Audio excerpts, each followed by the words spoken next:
Important part of our business is being able to scan our proof of delivery and documents back in real time. One thing to keep in mind when you're scanning them is the images that you scan and send over are the actual images that we're going to send to the customer. We always want to make sure we're getting a good, clean scan, the paperwork looking complete and no damage ideally noted. And with that, we'll go into some different scanning apps. On the iPhone and Apple products, we found TurboScan is probably the best one. With the Android products, we're not sure. I think it's ClearScan, or there's a couple others out there, but you can definitely try different ones if you'd like to with that. They should be loaded already on your apps if you have a company issued device. If you're looking to put something on your phone or your device, go ahead and look at TurboScan. I would recommend paying the extra money for the TurboScan. We'll reimburse you as a company, so you're not out of pocket on it.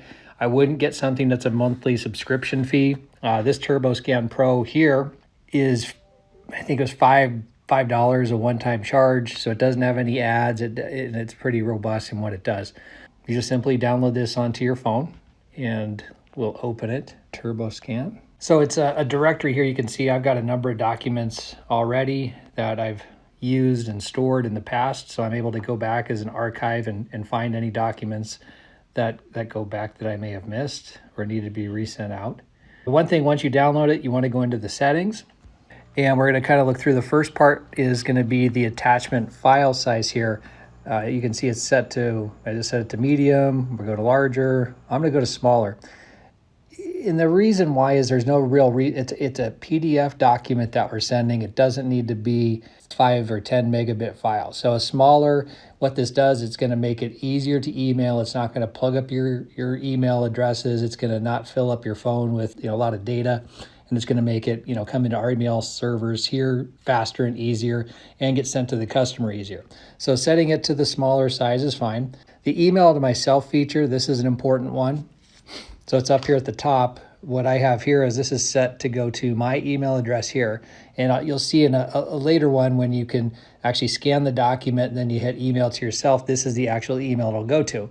So what I would recommend in this application is to put in the email sales@offsiteequipment.com, not SMER, but sales, S-A-L-E-S, at offsiteequipment.com. That way, whenever you hit email to myself with the paperwork, you don't have to type in the email address every time. It automatically populates and sends it right away. Going down here to attach, the one right below it, it's at PDF. We don't want to send a JPEG or a PNG. Those are photos, and they take a lot of ink and toner. They're very big file sizes.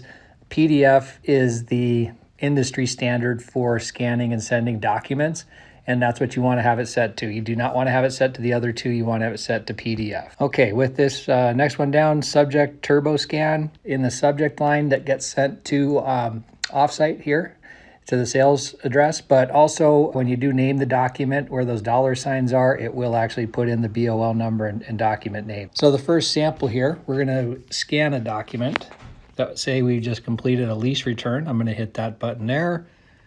As you can see, you line it up. It's got the dots. What you want to do is make sure it's very square, flat. You want to hold the phone up and flat.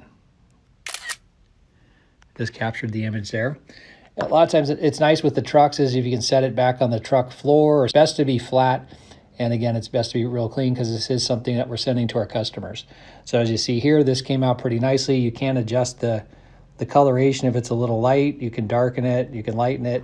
So I think in this one, it's a pretty good setting. Everything here looks good. I'm going to hit next. And then where it says document, I'm going to tap that. And I'm going to type in the BOL number. And this is ABC Copiers. As you can see, the document is now called 806-9208 ABC Copiers. Lower left corner. Now, if this was a 2-page BOL, we would just hit this plus button right down here on the lower right, and it gives you the opportunity to scan the second page to the BOL. So if you have multiple pages to the same BOL, you can utilize that. Now, if you have 2 or 3 different BOLs that you deliver to the same location, you have to scan each individual one separate, naming each individual document. So if it's 806-9208 for this one, and then the next one is 806-9214, you would send that in a separate email. So that's what we're going to do now, is send this out in an email. I just hit the send. You would have, if you have it set to sales at offsite, you would hit email to myself. As you can see here, it says S. Murr at Offsite Equipment. So if, again, how you have it set, that's the email it defaults to. Take a look at the subject line, 806-9208 ABC Copiers, with the date and time there, which is great. I'm going to hit send, and the file is sent, and that's it.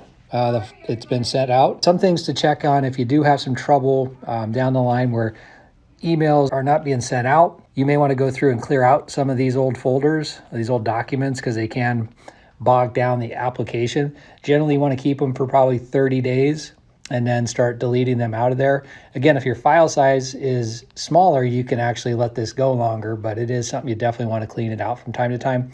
The second thing that you're going to want to look at is your sent email, and go through and delete the sent emails, because those folders are duplicates. It does have the attached document that gets sent out.